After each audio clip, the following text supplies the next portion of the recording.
Brother Eric John Phelps with 24/7 World Radio Podcasts.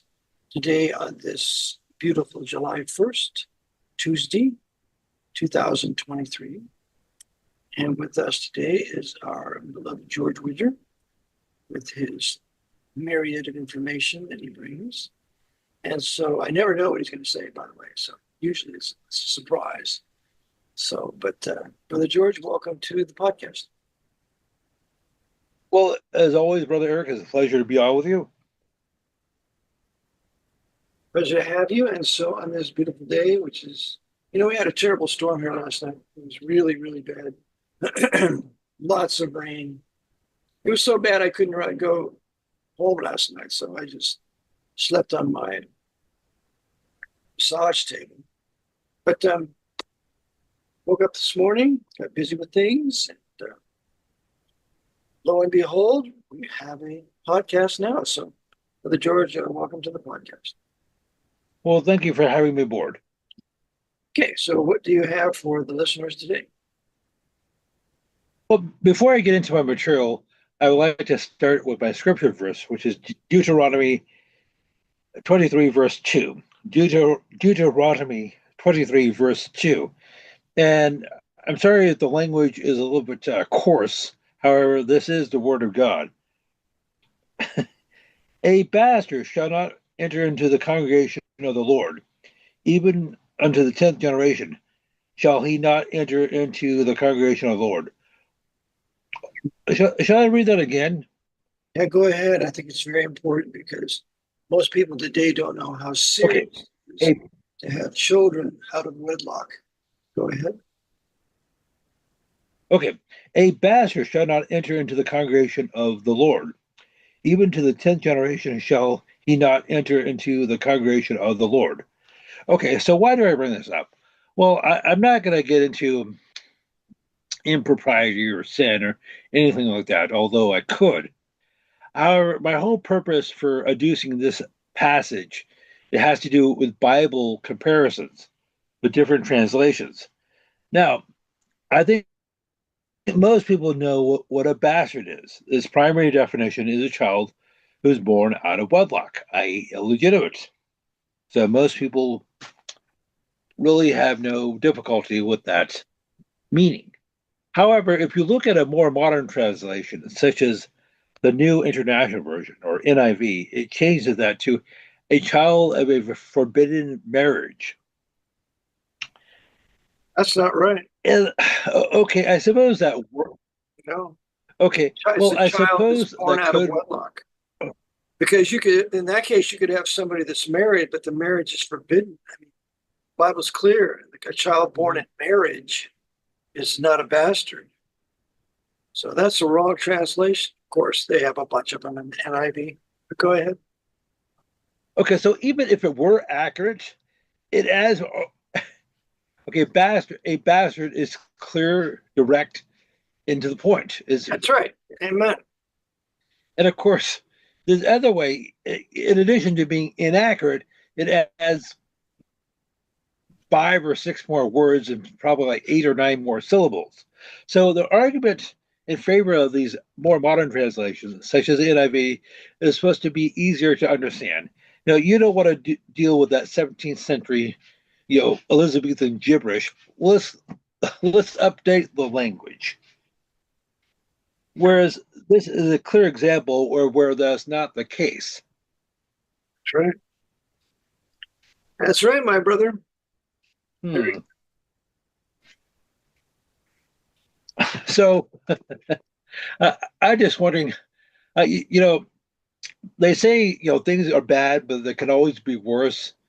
One of the ways in which life could be worse is I could living in New York City, where it seems as if that in recent years, people living in the Big Apple said, oh, nobody could be worse than Bill de Blasio. Then Eric Adams came along, who is the current mayor. Well, nobody could possibly be worse than Eric Adams. Well, that may be changing this November. Because have you been following that situation Yeah, in Gotham? they got some Muslim there that's Everything he says is intended to incite, to drive all the liberal whites, the socialist communist whites, into the new right too. So he's really going to do it, especially in New York. They got to drive those leftist, socialist, communist, white liberals into the new right, and this guy's going to do it. So go ahead. Well, it seems as if that in all these urban centers, New York City, Chicago, San Francisco, wherever, they they install these people like Eric Adams, like Zohar or I'm sorry, Zoran Madami, and in one hand they pour salt in your wound, and they use the other hand to scrape the chalkboard with their fingernails.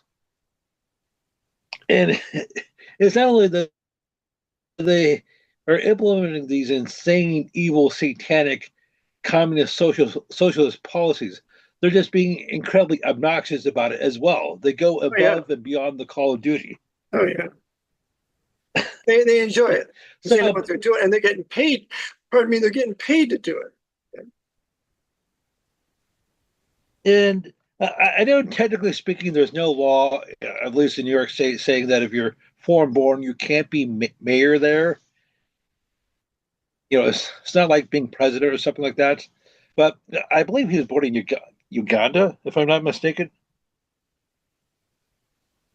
This guy that's in New York State now, that's against the Jews and wants to confiscate the guns and what else? A host of other things. Take from the rich, give to the poor, redistribution. I mean, all the things that the Jesuit leftist communists have advocated for years, he's advocating all of it.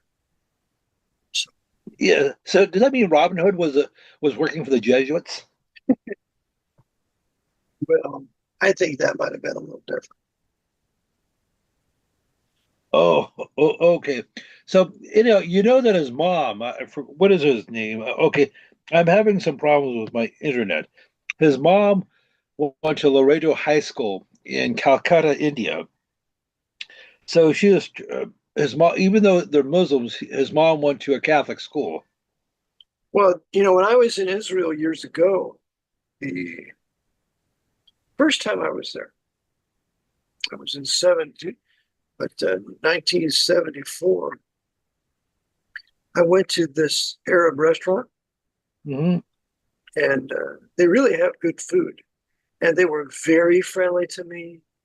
There wasn't very many people there. I was there, and came and sat down next to me and served me a wonderful meal. They turned on Christian radio, so it was very worshipful. And their little girl came into the restaurant, and she had on a Catholic uh, clothing for their Catholic schools, dress. And I said, "So you send your children to Catholic schools?" He said, "Oh, yes. All the wealthy Arabs send their children to Catholic schools." And so that was a great awakening for me as to the Arab people united with the Catholic Church. Um, he later said to me, "Would you like to go see the West Bank?" And I said, "I'll think about it." So I went to see the Jewish gentleman I was staying with, Joel Baderman. And he said, "No, Eric, you don't want to go there because they arbitrarily bomb the place. And you don't need to be in the midst of any kind of aerial bombing." So um, I didn't go.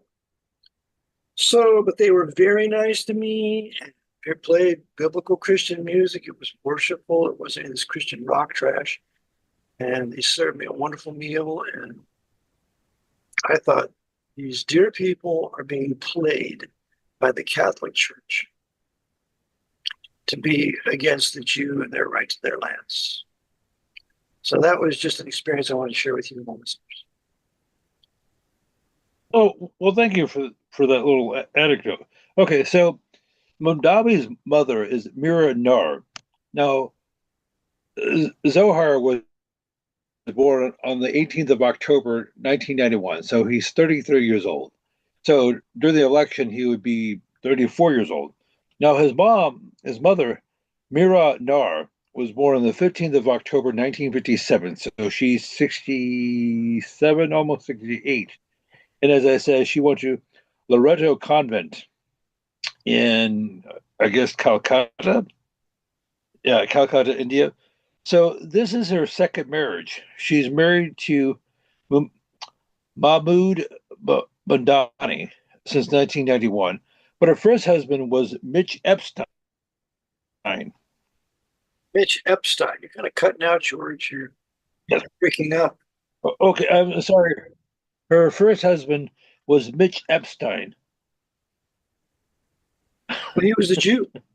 So yes, so his whole family is mixed: Muslim, Hindu, Jewish, Catholic. So it's just one big soup.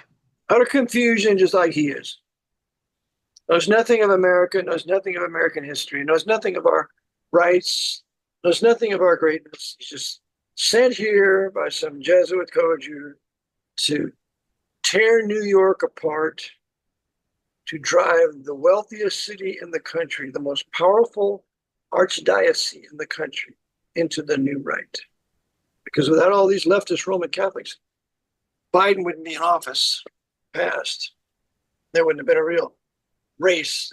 They would, of course, I think New York was given to Kamala, and that would have not happened had it not been for these leftist socialist communist white Roman Catholics in New York City. So, because New York City carried the vote. Anyway, go ahead, George. Oh, okay. And by the way, before I forget, I meant to mention this at the beginning of the stream. To our friends north of the border, a happy Canada Day. Oh, it's today Canada Day? July the 1st.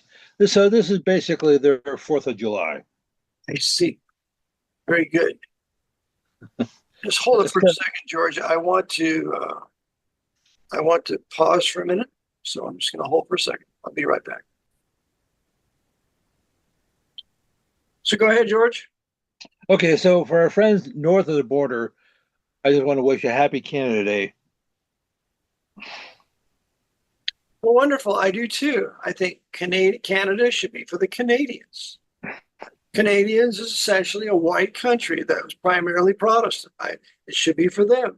And you have white Roman Catholics in Quebec and a few other places. But then you have all the alien invaders and the Sikhs and the Muslims and all that have come in there, thanks to the filthy Jesuit order in destroying historic white Protestant nation of Canada, like they're doing it here, like they've done in South Africa, Rhodesia, and England, everywhere else they're doing it. So anyway, happy Canada Day for all you native Canadians.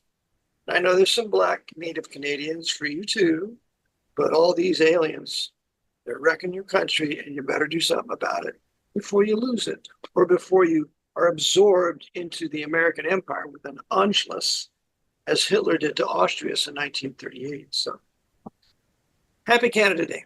Go ahead, brother. Well, for a long time, Toronto, Ontario, had a reputation for being a beautiful, safe, modern, safe city. It was like the envy of North America. Right, it was a beautiful place. Well, not so much in recent years because their crime is increasing. It's not quite as bad as, say, Chicago or, say, New York City, Well, but it's getting there. They brought in the savage blacks into Toronto and do what they do best, commit crime everywhere. So that's what's happened. Ah, That's why the Jesuits have weaponized the blacks to bringing them into historic white Protestant countries and cities to commit crime everywhere, to destroy the whites, to weaken the whites, to ultimately drive them into the new right. Because Canada is going into new right, just like Europe's going into new right. Go ahead. okay. Well, I know this happened a few months ago, so I'm sorry for not bringing it up sooner. But I guess 3 months ago or so, in early April, there was a massive ice storm in Ontario, and that happens. But it destroyed something like 3% of the vehicles in Ontario. And it turns out, for most people who suffer this damage, their insurance wouldn't cover it. So I'm not saying that was an act of weather warfare, but you never know. So are they trying to get people out of cars in Canada? Sure, it's like they are here. You see all these people riding their bikes now? They have their electric bikes. I see more and more of them. Try. I used to follow Stuart McBurney years ago. And one of the things he said was the government wants to take us out of our cars. That was back in the 90s. I took my little boys to see him. But of course, it's what they want. Ah, so they have these extreme events, the ice storm up in Canada a few months ago, the hurricanes in southeast, last autumn. They want to do everything they can to get people out of the vehicles and out of the country and into the cities. That's right. That's why FDR had his New Deal. That's why the Jesuits back in the New Deal resulted in the American farmers having to leave their farms because they were bankrupt and they went into the cities. And then the big corporations bought up the farms, and this was the beginning of centralized corporate farming. Yeah. That's also a plank of the manifesto of workforces, large workforces. Best place to have them in the major cities. Um, and the okay, so this is something they've been doing for well over 100 years. Because as I mentioned to you before, back in the year 1900, so 125 years ago, roughly 80% of the Russians lived on farms, 4 out of 5. So one of the major goals for the Bolsheviks when they came to power 1917, 1918, oh, 1918 or thereabouts, was to get the serfs off the land and into cities. They wanted to move them to move to places like Moscow and, well, Petrograd, later Leningrad, and Minsk and places like that. So the state would take over farming. Now, this took place over the course of several decades. And they're trying to do That's right. Joseph Stalin had his collective farms. People didn't own them. They had to work on them. They had the 5-year plans. That's right. You got to move people off their land and the ability to have their own food before you can conquer them. And what they did in Russia in the 1918, early 20s is what they pulled here in the 1930s. Um, and of course, they had to make several demographic. I know that the term demographic or demographics bothers you, but they had to do that.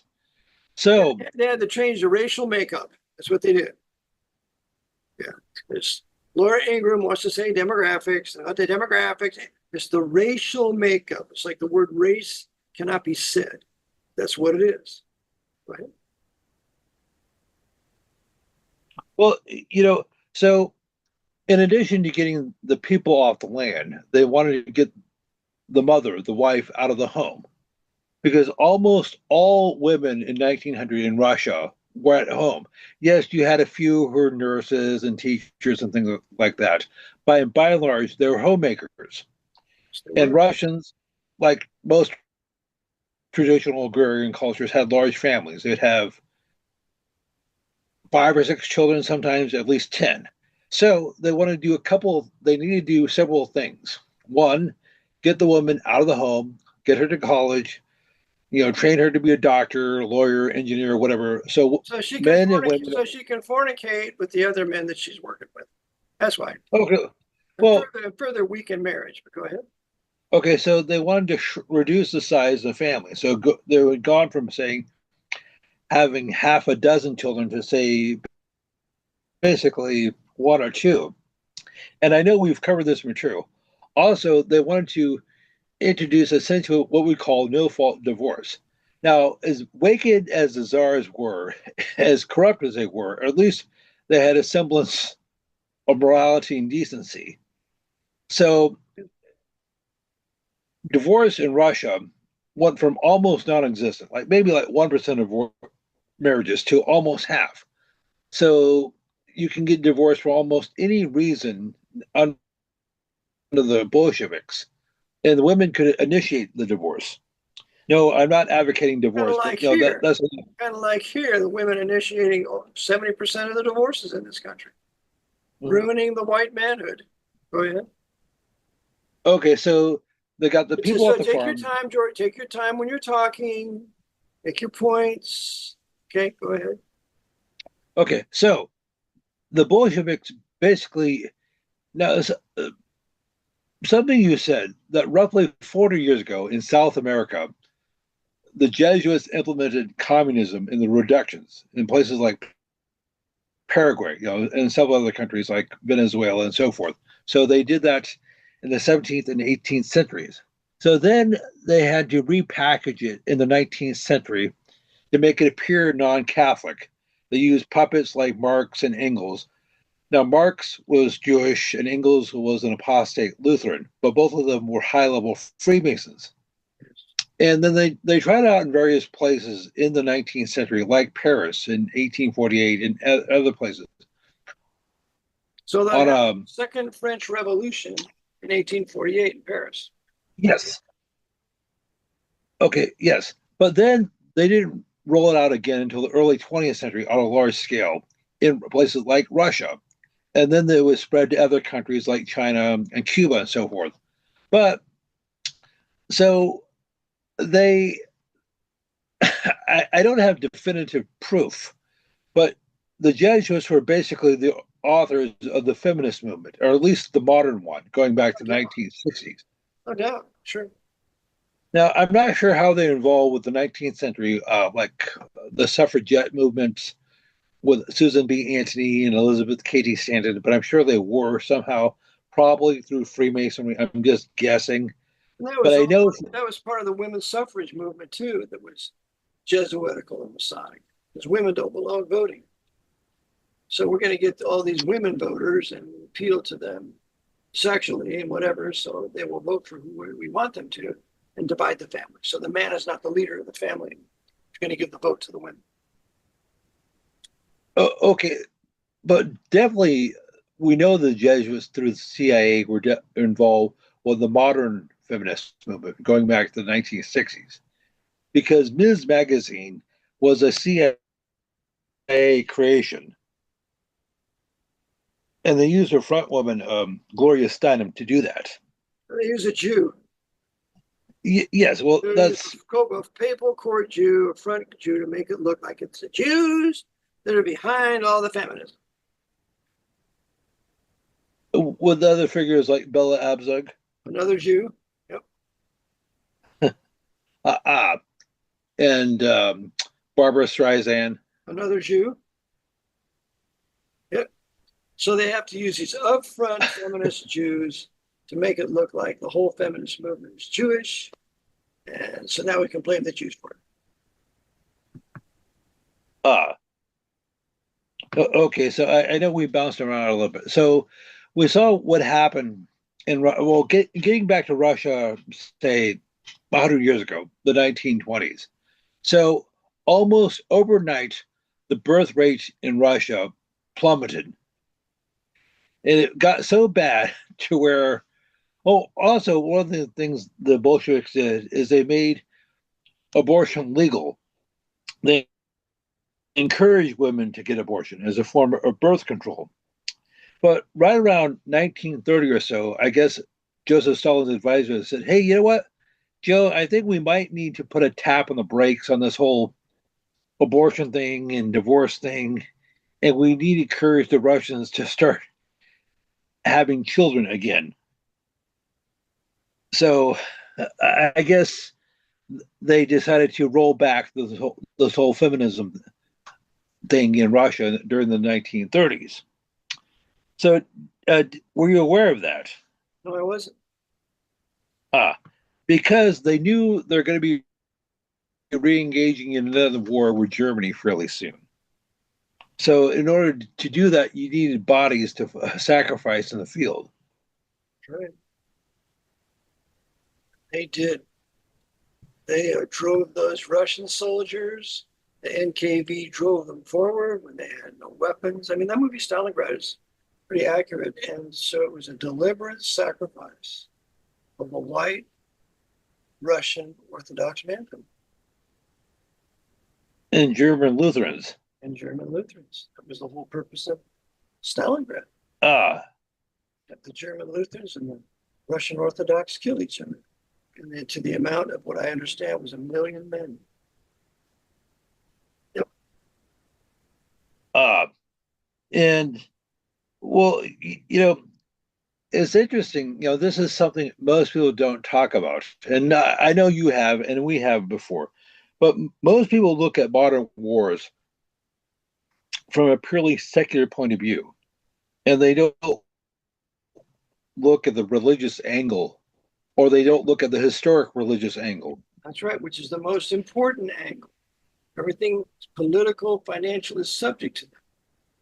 They don't look at this as a work of the Jesuit order pursuant to the Council of Trent, the killing heretics and liberals, even if it includes their own Roman Catholic liberal people. Go ahead, George. Okay, so, and of course, they're talking. Sometimes they'll be avenging events that took place hundreds of years ago, 400 or 500 years ago, and most people don't know about because, as I've said before, we don't study our history. What's the joke? Well, most people don't know what happened a decade. Not only was it people not only don't know what happened a decade or a century ago, most of them don't know what happened a year ago. And I don't mean to make this sound, you know, go into a whole tirade about distractions and bread and circuses and things like that, because people are more consumed with more trivial things, like who's going to win the Super Bowl or who's going to win the Oscar or whatever. That's right. And so when you're consumed with meaningless things, you can't pay attention to things that have value. Exactly right. So this is their great, well, the Jesuits on their reductions had sports, had games. So you get the Indians occupied with games and they can't really penetrate the slavery that they're in. So they do the same thing here as that they did on their reductions. Uh, uh, well, you know, something I wanted to mention is, speaking of bread and circuses, over the weekend, a famous baseball player, or somewhat famous to me, Dave Parker, died. Do you know who he was? Never heard of him, my brother. Oh, okay. Well, I used to be into baseball. He won a couple World Series rings, one of which with the Pittsburgh Pirates back in 1979 and other teams. And he died of I guess, of complications from Parkinson's, so they say, at the age of 74. And he was supposed to be inducted into the Baseball Hall of Fame this month. And I bring him up because his agent was Tom. Sorry, how do you pronounce it? Tom King. Tom King, I'm sorry, not King. Tom Reich. right? And Reich, Rich, or R. I'm sorry, yes, R Like the Third E Reich, I. Reich, or what? Yes, it's like the Third Reich. Tom Reich. That was his name. I was looking at something else. Well, he got his law degree from Duquesne. That's a nice In Catholic school. yes, so he was. Pardon me, a good Catholic. That's a good Catholic. Go ahead. Yes, so Reich, as I said, was Dave Parker's agent, and he was able to broker all sorts of lucrative deals for Parker. So, quick question for you. I'm not looking to this, but Dave Parker was diagnosed with this condition, Parkinson's, back in 2012. Do you know what is supposed to cause it? Sure. Uh, would you mind elaborating? Parkinson's is a parasitic and fungal infection of the brain. When you reverse that infection, the Parkinson disappears. And I've proved it. So it's parasites. Fungus accompanies parasites. And there's a tremendous book that I managed to discover when I was out helping a client in the state of Washington, when I decided to go over to the Jesuit University there at Spokane there at Gonzaga. and they glorify their main Jesuit, Pierre de Schmidt. It says a couple of big statues. And in the library, of course, that's where I always go. I went to this bookstore and I found used books. There's a book that in the providence of God that I found, and it's titled Parasitology by Eric Locher and Bruce Hofken. It cost me over $100. It was a brand new book. I ordered it. And in that book, it shows all the different combinations of parasites and fungus, what they do. One of the combinations is parasites and fungus that creates what we know today as cancer. And it's in that book. And it's a very erudite, high-level scientific book that is for someone who's serious about the subject. And I would recommend the listener get it if they want to see the fact of what the Jesuits have mastered in their parasitology, which is the foundation for their cancer industry. And not only that, but for their Parkinson's industry or for their Lou Gehrig's industry. All of it is parasite and fungal infection of the brain, those last two. It can be easily reversed and prevented if you want to. I take fenbenzanol and ivermectin on and off for a week at a time, one then the other and the other. I take black walnut, but I make myself from the black walnuts that fall off the trees nearby, early September. And keep the parasites killed down. Keep the parasites killed down, you're not going to get these diseases. I have another mix that destroys cancer cells, so they're not going to be formed by the parasitic infection, where the fungus enters the cell and alters the DNA of the cell, creating these cancer cells, these trophoblast cells that don't mend with your regular healthy cells. Thus, we have tumors. So, anyway, that's what causes Parkinson's: parasites and fungus. Okay, what about Alzheimer's and Same exact thing. dementia? Same thing. All your dementia. If you notice people with dementia and Alzheimer's, I used to work in an Alzheimer's facility. And I noticed that when full moon would come about, that's when they really started getting wild. Well, worms always go active on a full moon. We used to go out and hunt worms, night crawlers, when it was a full moon, because that's when they come to the top. They get real active. Well, when you're full of worms and parasites and full moon comes along, you really start to get worse. So that further confirms it's a worm infection, a parasitic infection. So that's that too. And we found that we could reverse Alzheimer's from the third stage on, from the first, second, third stage. When it goes to the fourth and fifth, they're pretty well eaten up with parasites. Okay, go ahead, George. Okay, so I imagine that is what is supposed to have killed Ronald Reagan, back Oh, in no doubt. 2004. He Of had course. Sure. okay. However, I'm not sure how much money he was worth, but millions, I would presume. I'm sure he could have afforded to get these alternative treatments for that. Yeah, he went to Germany. I think he went to Germany for cancer a while back before he died. But yeah, he was infected. They chose not to give him the remedy. After all, he was pretty well used up, and they used him to recognize sovereign state of Vatican City in 1984. That was probably his greatest contribution to the papacy. So they're finished with him, and they'll let him go. I mean, however, Ronald Reagan had at least two or three major health issues. One was Alzheimer's, and the other one was cancer. I think he had colon cancer, and he was able to beat that, the colon cancer. That's because he went to Germany. And Okay. used alternative therapies that the Germans can use, but you can't use them here. Ah, Because we're heretics and liberals. You got to kill as many of these heretics and liberals as possible now, boy. So we have a medical inquisition that specializes. Go ahead. okay.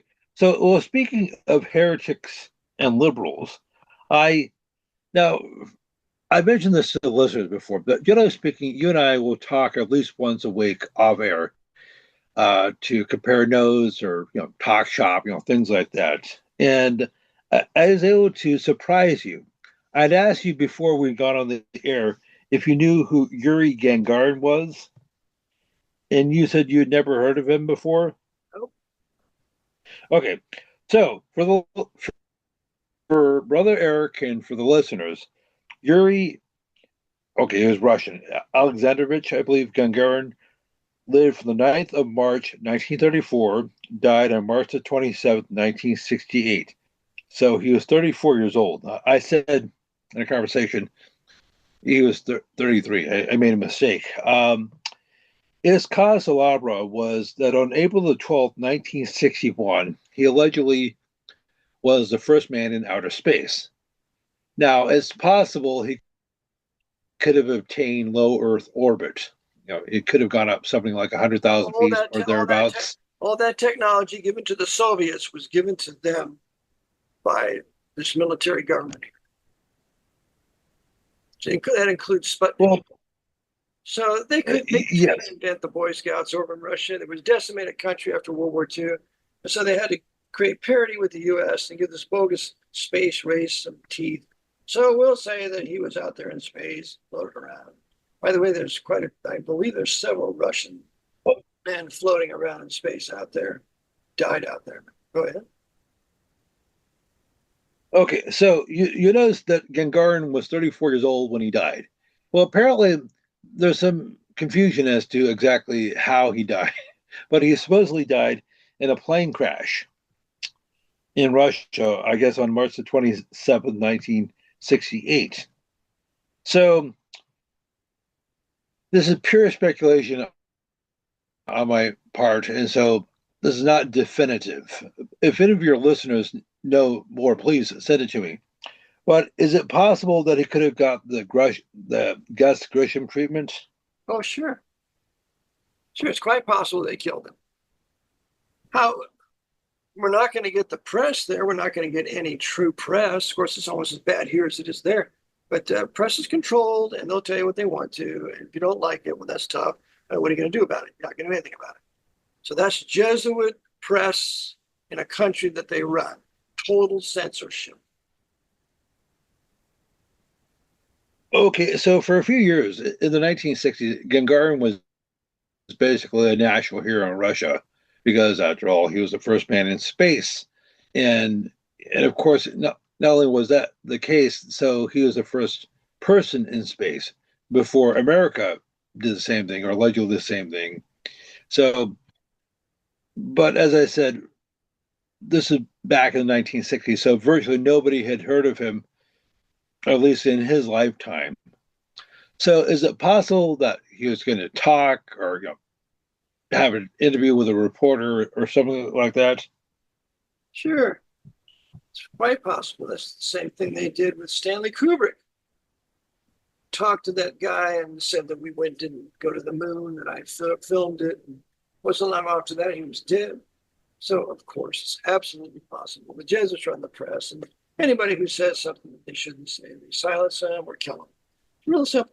That's how you keep control for the dictator in the country that you run under the guise of a democracy or a republic.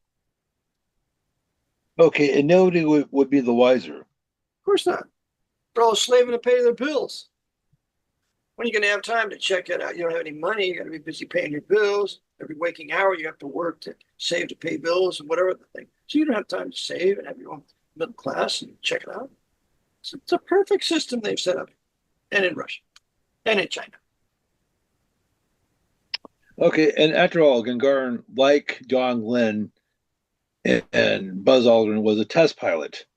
And so, hey, he could have just simply had an accident. Sure, sure. Ah, okay. Well, speaking of obituaries, uh, I mentioned to you this morning that Jimmy Swaggart died, and I don't have anything concrete on him, whether he was a Freemason or anything like that. It's possible, but I don't have any proof. So, do you have any sort of inside information on him? No, I don't. And the problem with me is I always liked the guy. When I was first saved back in 1972, 73, I was stationed in New Mexico. Of for my tech school there with missile guidance and control, the Air Force. And I went to a Southern Baptist church there, and I met a guy there named Jerry Paul Douglas. And Jerry was a Christian disc jockey. And so after church on Sunday, we would go out to lunch, and then we'd go over to the radio station just across the line in, I think it was Lubbock area. Not sure where it was. I can't remember. It's just across the line from Clovis. And he introduced me to Jimmy Swaggart. And he sang some beautiful songs. Really loved him. And didn't bother me. He was a Pentecostal. He obviously loved the Lord.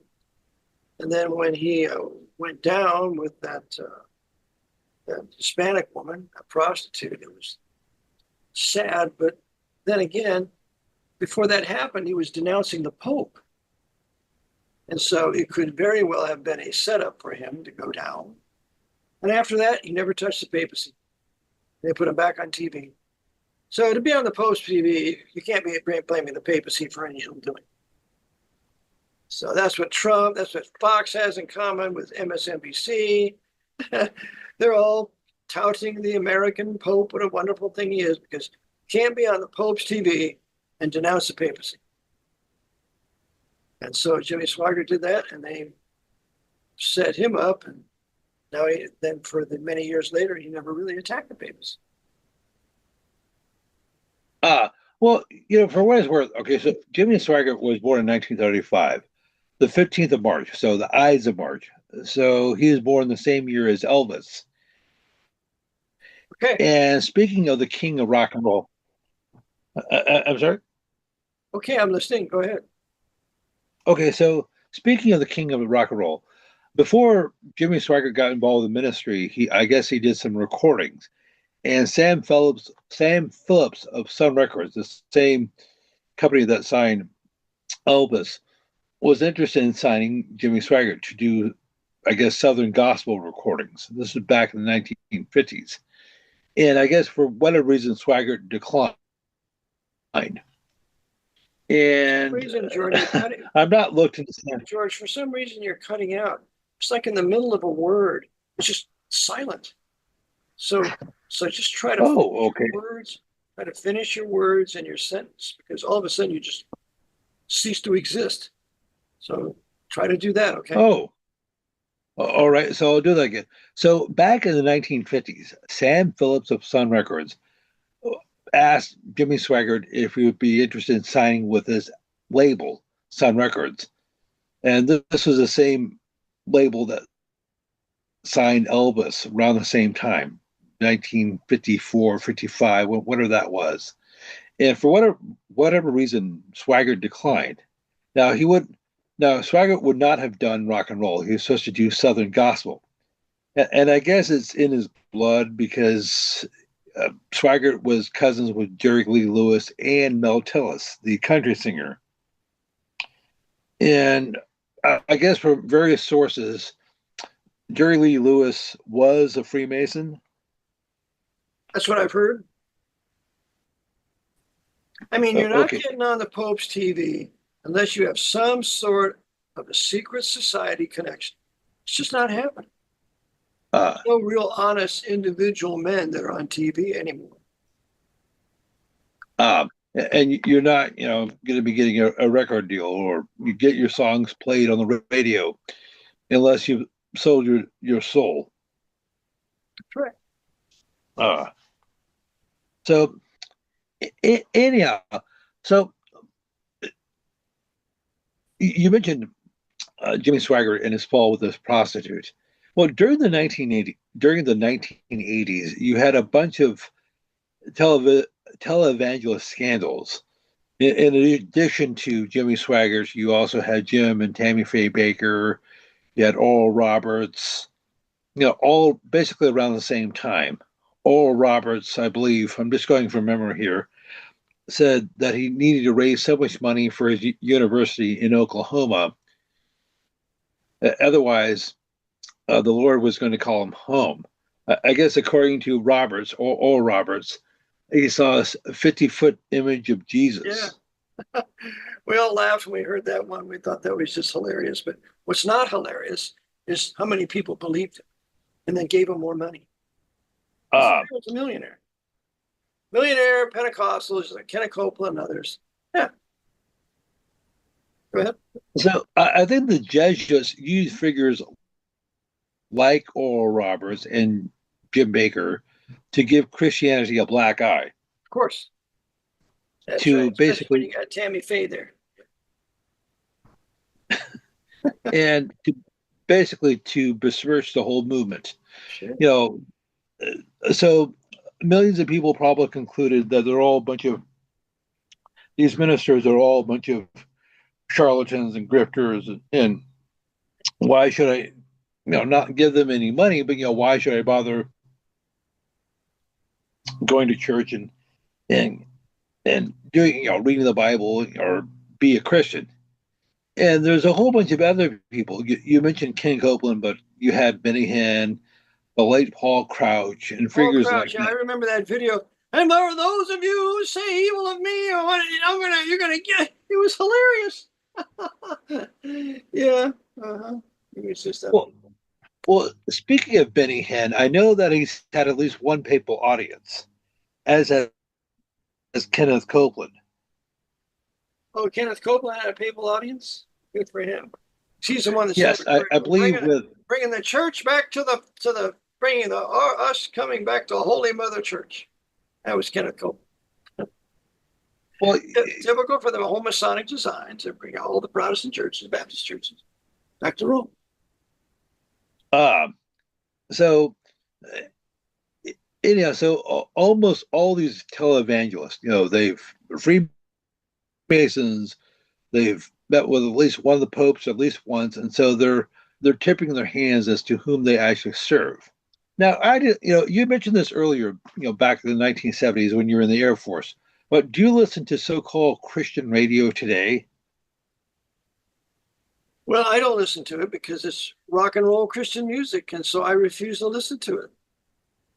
Get rid of the Okay, drums. I don't want to hear the drums or any of that. okay. I'm not talking about the so-called music. I'm talking about the ministries, the radio programs, John MacArthur or Greg Laurie or whoever is popular these Yeah, days. I've listened to John MacArthur, but he's departed from the Reformation Bible, even though he won his case with regard to COVID and refused to shut down his church, which I do admire. He has departed from the Reformation Bible. Okay, well, I have a confession to make, Father Eric. About Yes, 25 years ago, so yes, my son. around the turn of the 21st century.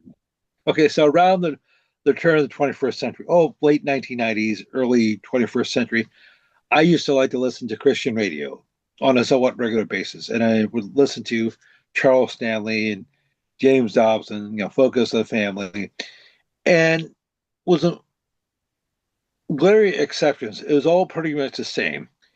It was vanilla, innocuous, pop psychology stuff like how to love your wife better, or how to treat your children. Yep. And some of it, I wasn't say didn't have any value, but they might throw in a Bible verse here and there out of context from the NIV, but there's no conviction. And I guess the papacy and the Jesuits didn't exist. They So surely didn't want that. They didn't want you to know they existed. And that's my beef with most of these Protestants and Baptist ministers, whether they're on the radio or not. They dare not touch the Jesuit. But maybe Chris Pinto's new DVD he released, American Jesuits, maybe we'll start to watch it and realize that what he said is absolutely true. I offer it. I offer it to my students to take my class, my advanced class. It's a wonderful DVD. And hopefully the ministers of the gospel will wake up to this military order. It's on the verge of destroying the American empire. ah, so and I remember listening to so-called Christian radio, and something that was probably just as bad were the brick and mortar Christian bookshops back when they existed. I guess one of the major chains that used to exist in physical form was Berean, and I know they had a store in the Sacramento area like around 2000 or so. Almost everything is online these days, but that's besides the point. And I remember basically it was the same thing going to these bookstores as listening to so-called Christian radio. It was fluff and puff. Yep. You can get VeggieTales and trinkets and NIV Bibles and like pop psycho- pop psychology stuff, but there's virtually no theology. You might get a few King James Bible in the back that are covered in dust, and you had to ask for those. I said, "Hey, do you carry the 1611 authorized version?" Well, keep your voice down. Don't tell anybody this, but yes, we do, and please don't advertise it. When I was No, stationed in, when I was stationed in, let me see, Denver, I used to go over to the Baptist seminary there in Denver and go through their bookstore, which I thoroughly enjoyed. Leave with a bundle of books, coming back to the base in Lowry. But they had great books, wonderful books for sale. Now I can hardly find them. well, something we've discussed is the dumbing down of the American society, and you could say the whole world. And that's a whole conversation in and of itself. But not only are they dumbing down society with their language and ebonics and all that sort of stuff, they're Yep. dumbing down Christianity. And I know that may sound as if I'm on a rant, and okay, because it could have something to do with the fact that I am. But one of the major problems, and I just made reference to this a moment ago, was something that was popular like 20, 25 years ago were VeggieTales. Are you familiar with those? No, I'm not. What do you call them again, George?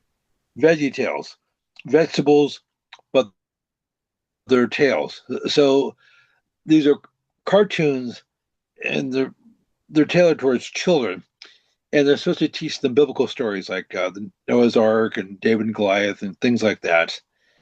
And that one of the problems I have with cartoons of any types is they infantilize people.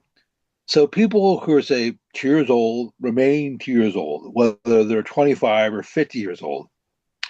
And rather than treating people like adults or future adults, you basically treat them like children, and they remain children basically forever. That's when you're And U.S. citizen, enemy belligerent, living on the land deemed occupied territory in a state that's deemed a conquered territory, and they're unfit for responsible citizenship.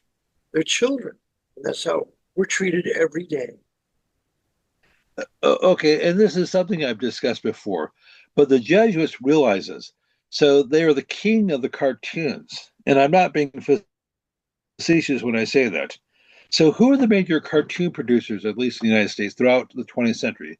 Well, you have the Freemasonic Jewish Warner Brothers, Jack Warner, who was Benai Barith, and you had Walt Disney, who was also, well, he wasn't Benai Barith, but he was Jacques de Molay. Yep. His brother was a member, I believe, of the Order of Knights of St. Gregory. Disney's brother was Knights of St. Gregory. Yes, and as we've discussed before, this was years ago, Bank of America financed the original Snow White back in 1937. So it was the Knights of Malta that financed Disney. Because prior to Snow White, Disney's basically made what were called shorts, cartoons that would say maybe 5 or 10 minutes, because traditionally, cartoon or going back to the 1920s, cartoons were meant as fillers before they showed the feature presentation, and they're geared towards children. Yep, that's true. And Snow White was the first feature length cartoon.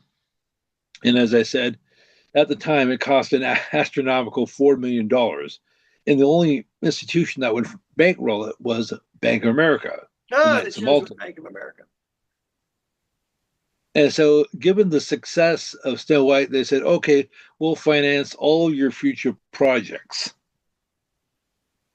So that means like Pinocchio and Yeah, Snow White and Seven Dwarfs and so forth. And later on, Disneyland and yeah, things like that. that's right. So that is how the Vatican got control of Disney. and to this day. As a matter of fact, who was it? Oh, the priest. Who was a priest that did Joe Biden's inauguration? Was it? Leo J. O'Donovan, Yes, Leo. Thank you. Sorry, I former, forgot that. former Georgetown University president. Bill Yes. Clinton's Well, big buddy. well, did you know that Leo J. Donovan was on the board of directors for Disney back in the Yes, 1990s? yes, on the 17-member board of directors for Disney. That's right. Hmm. So, so why would a college Jesuit priest be on the board of directors? Well, to give his blessing on all the perversions that what Disney was doing, about Ah, demoralizing the culture. Jesuits love demoralizing a culture because then the manhood is easily conquered. ah. So, yeah, so Leo J. Donovan not only was on the board of directors for Disney, he did Joe Biden's inauguration in 2021. He was president of Georgetown, as you said. He also did Hunter Biden's funeral, officiated Hunter Biden's funeral. Who did? Who appreciated his funeral? Leo J. O'Donovan. Yes, I guess. Yes, I guess, or whatever they call it in the Catholic Church, but I guess he did the mass. Uh, Yeah, so anyway, he was a very powerful oh, okay. priest. Go ahead, George. And I think he's still with us. He's like 90 something years old, like 91, 92, something like that. So I guess he's not ready to be turned into dust just yet. Oh, okay. So something I wanted to mention is somebody sent me this a while back in that do you remember Shirley Temple, uh, Sure. the actress from the 1930s and 40s? I watched all of her little movies. The Littlest, Rebel, and all of them.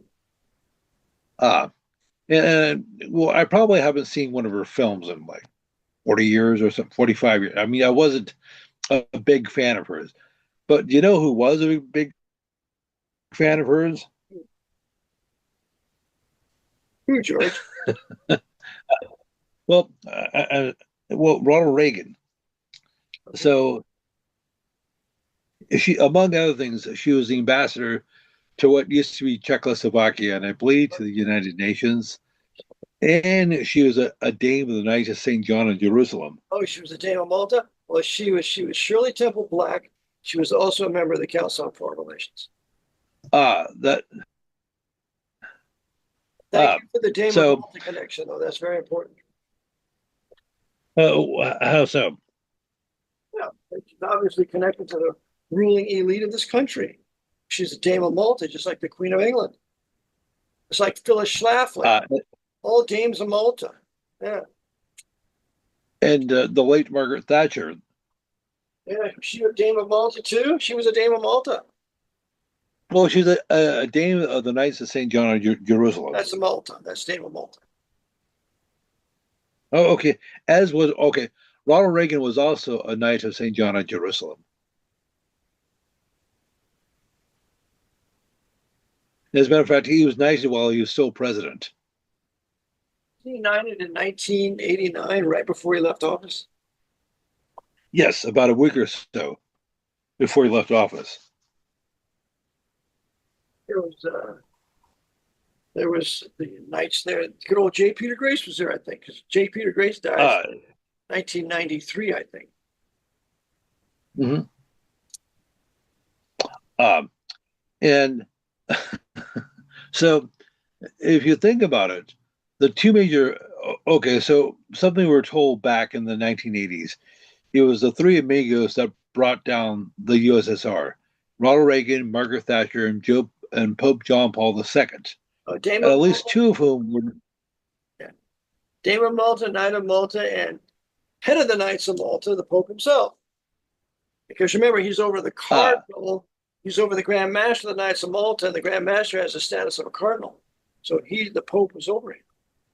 So all uh, the Knights of Malta bringing down Soviet Russia. What a joke. uh, and of course, Miguel Gorbachev was in on it as well. I think he was a Knight of Malta too. He was a Russian branch. Yes, he was. Yeah. So they're all working So, for the Pope. you know, uh, well, well, see, the thing is, okay, Margaret Thatcher, if you talk about the religious affiliations, she grew up Methodist, but she switched over to the Anglican Church when she married her husband. And so that's It's over to the British Roman Catholic Church. That's what okay. So Mikhail Gorbachev was baptized Russian Orthodox. He left the church, but I understand in life he returned back to the Russian Orthodox Church, the apostate Russian Orthodox Church. yeah. And The Roman Catholic Church of Russia. The Jesuits. ah, Yeah. and they've ran it, they've run the Russian Orthodox Church for well over 100 years. Would that be safe to say? Oh yeah. Well, when they had the Bolshevik Revolution, they killed over 5,000 priests and nuns of the Orthodox Church in 1918 to 22. Gutted the place. Gutted the leadership that was against the papacy. They're the high ones there that refused to attend Vatican I in 1870. They refused to attend. And now, in terms of Ronald Reagan, it's difficult to pin down exactly what his religious views were. Now, his mother, Nell Reagan, was, I believe, Church of God, I believe, which is like a type of an offshoot of the Presbyterians. His father, Jack, on the other hand, was a devout Roman Catholic. As a matter of fact, he was a Knight of Columbus, along with his brother, Neil Reagan.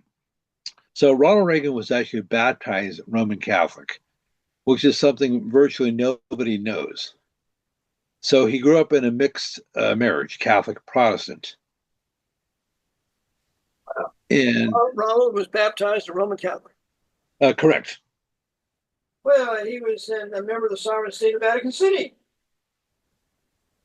Ronald Reagan was a citizen of the sovereign state of Vatican City by virtue of his quote unquote baptism, which is well, we've been going on for what? So has it been about an hour? Yeah, it's been an hour. We need to end this, George. Okay, so can I summarize? Summarize, give your contact info, and we'll get out of here. Okay, before I summarize, do you mind if I just mention one other thing? I will give you a dispensation. So I'll give you a dispensation. Well, thank you, brother. But, this is the last one. Oh, okay. So a week ago last Friday, so I guess in June, I was reading a letter to the editor of my local paper, and it was by Mark Sloan, MD. And he was saying that for those of you who just graduated from high school, I'd just like to congratulate you. And you can now make your own decisions. And unfortunately, many of your parents may have fallen for this anti-vaccine nonsense. And for whatever reason, they decided not to get you your childhood shots, specifically measles, mumps, and rubella, MMR. Which is in Europe. Yeah, go ahead. Oh, okay. Well, now that you're at least 18 years old, you can make your own health choices. And I'd hope you would do the right thing and get that shot and all other shots for the flu, COVID, whatever. And who told him that? So I guess this is Mark Sloan, a local doctor. Oh, of course. They're the vaccine pushers. Of course he'd say that. Okay. Now, I'd heard of Sloan before, but I really didn't know it because in a different context. But I didn't really know much about him. But so I decided to go look him up. And it turns out the same paper did a fluff piece on him back in 2009. And one of the things they mentioned in passing is, Mark Sloan is a devout Irish Roman Catholic. Or aren't they all devout? Well, aren't they all good Catholics and devout Catholics, even though they don't go to church? They're still devout. Well, I suppose. So I guess Sloan was, playing the good cop. Is that for several years ago, they're using their heavy-handed approach to saying, we're going to fire you, or we're not going to let you travel or go to a restaurant or whatever unless you get the shot. Now they say, oh, hey, we're not telling you to get it. We're just suggesting you do it because, as you know, after all, it's safe and effective. Just like, yes, sure, makes perfect sense. They're destroying this culture, and the professionals are busy doing it. Well, okay, if I could just make, I know this is my last point. If I could make a couple of observations.